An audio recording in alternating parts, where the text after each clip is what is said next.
Muhyiddin, posisi saya sebagai kasih pemerintahan dan Transtip. Kami sangat menyambut baik kedatangan intinya adik-adik ke sini yang tujuannya tadi untuk menggali potensi yang ada di Desa Sawarna. Bagaimana tahapan penyusunan RPJMDes di sini, Pak?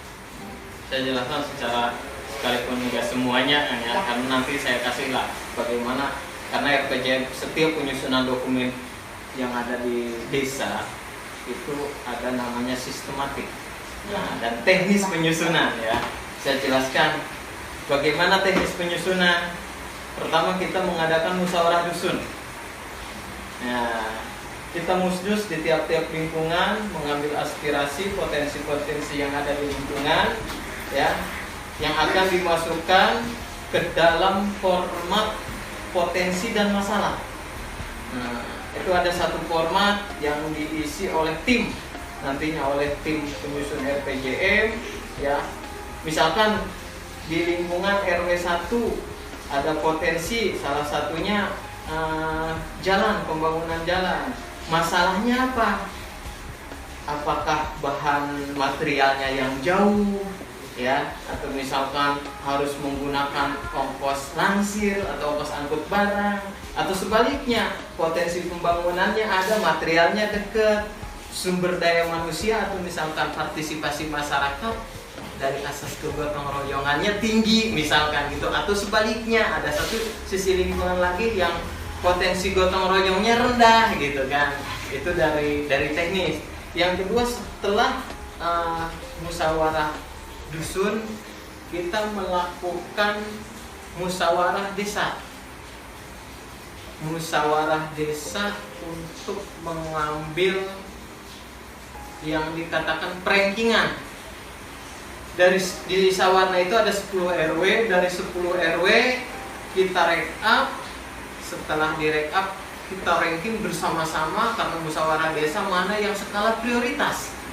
Karena bukan ditunjuk langsung oleh kepala desa. Misalkan bukan gini, si kepala desa yang itu dulu yang dibangun, tidak perlu. Kita dibangun sistem dengan cara asas musyawarah. Ya, nanti setelah hasil musyawarah yang lebih prioritas mana? Misal di Desa Sawarna tahun 2020 yang harus dibangun jalan di lingkungan A, pembangunan misalkan irigasi di lingkungan A atau dan sejenisnya, itu di bidang pembangunan.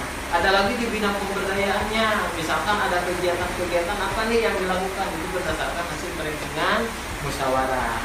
Nah, setelah adanya perankingan kita menyusun draft.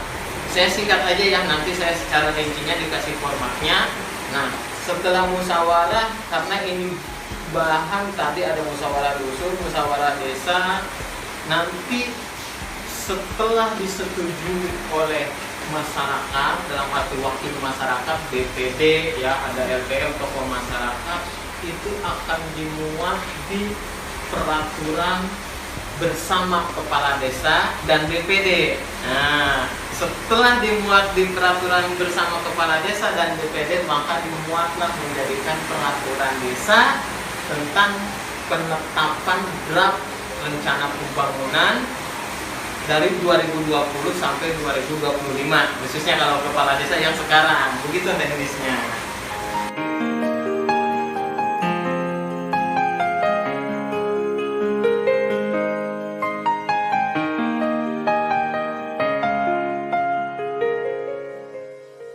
Siapa saja para pihak yang berperan dalam penyusunan dan apa saja tugas? Ini yang berperan di dalam penyusunan, yang pertama sebagai pembina kepala desa.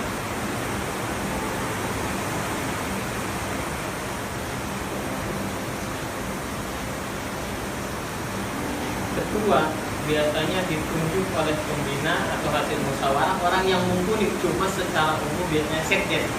Sebagai ketua tim penyusun itu sekdes. Sekretaris, wakil,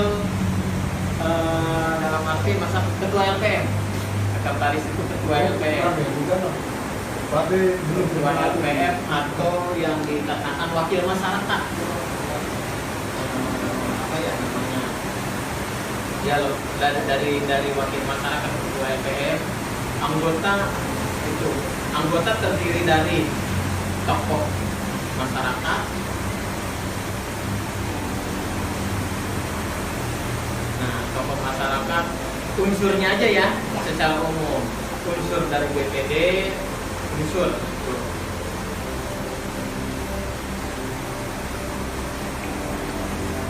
BPD dalam kurung lembaga desa aja boleh, karena ini unsur dari lembaga. Ada unsur dari perempuannya, biasanya PKK Posyandu.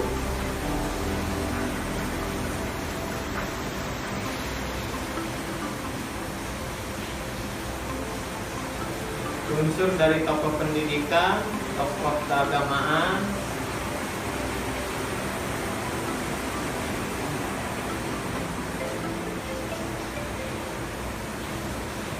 terus dari unsur kepemudaan, saya kan Karang Taruna ini tuh.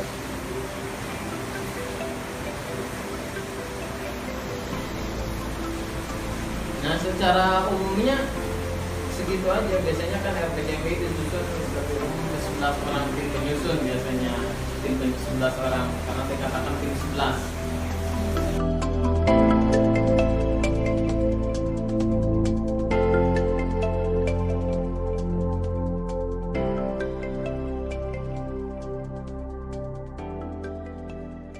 PJM paling tadi fisik juga. Nah, untuk lebih tadi sumber daya manusia, sumber daya alam ya. Tadi di lingkungan kita pun ke pembangunan fisik, karena yang paling utama apalagi saat-saat sekarang kita fokus ya menghadapi musim penghujan. Bagaimanapun ada tiap tahun musim kemarau, musim penghujan, kita mensiasati bagaimana di musim kemarau kendala masyarakat biasanya kekurangan air. Nah, terutama dari pertanian kekurangan air, dari air kebutuhan rumah tangga pun kekurangan. Kita pun pikirkan di situ bagaimana cara misalkan membuat suatu program agar kebutuhan masyarakat ini terpenuhi.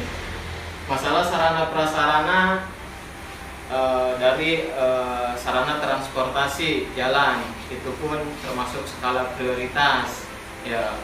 Mengenai bidang tadi masih sarana prasarana dari lingkungan, salah satunya kita punya target karena Desa Sawarna ini intinya dibelah oleh kali ya, Kali Cisawarna, maka kita mengkaji di situ ada potensi banjir yang memungkinkan ya, karena dekat kali mungkin terjadinya banjir, terjadinya pengikisan sungai, ya kan, disebut abrasi sungai.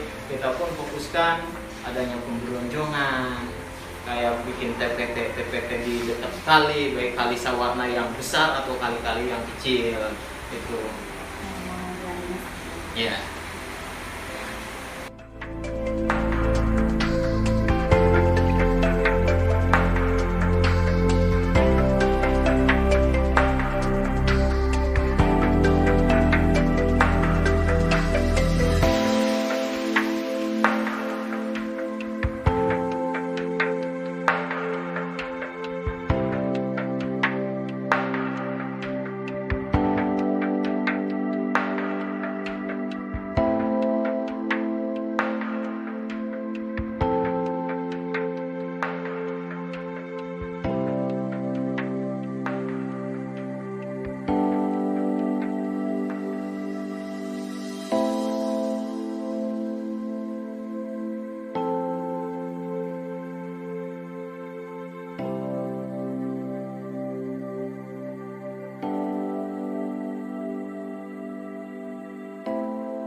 Saya Jili Tresna Rahmawati, NPM 10090218060,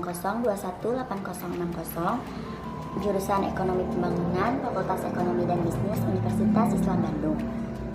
Di sini, saya sebagai fasilitator akan mengkaji ulang kondisi Desa Sawarna jika adanya masalah. Desa Sawarna merupakan desa yang masih berkembang. Di Desa Sawarna, terdapat produk unggulan berupa pisang sale yang dikelola oleh home industry di sana. Desa Sawarna memiliki masalah dalam hal kurangnya pengetahuan teknologi.